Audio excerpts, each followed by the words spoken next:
Ce 1er juillet marque la fin de la présidence française du Conseil de l'Union européenne, présidence tournante, rappelons-le. La République tchèque a donc pris le relais avec pour défi notamment d'assurer la souveraineté énergétique des 27 dans le contexte que l'on vient d'évoquer de l'invasion russe en Ukraine.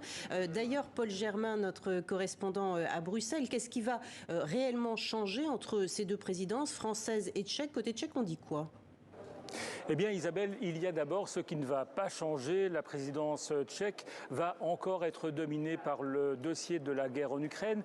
Et il faut rappeler d'ailleurs que le Premier ministre Péter Fiala est l'un des premiers dirigeants européens à s'être rendu en Ukraine après l'invasion russe avec les premiers ministres slovènes et polonais. En tout cas, les Européens poussent un ouf de soulagement. Ils ont échappé à Andrej Babiš, l'ancien Premier ministre qui a été renversé dans les urnes à la fin de l'an dernier et qui était surnommé le Trump tchèque. Péter Fiala, lui, est plutôt considéré comme pro-européen. Mais il y a quand même eu un couac avant même le démarrage, c'est que l'un des partis de la coalition au pouvoir à Prague a été éclaboussé par un scandale de pot de vin, un scandale de marché public truqué, et le ministre de l'Éducation a dû démissionner parce qu'il était un petit peu trop proche d'un homme d'affaires corrompu. Alors, la priorité des priorités pour la présidence tchèque, ce sera la question énergétique et surtout la question de savoir comment éviter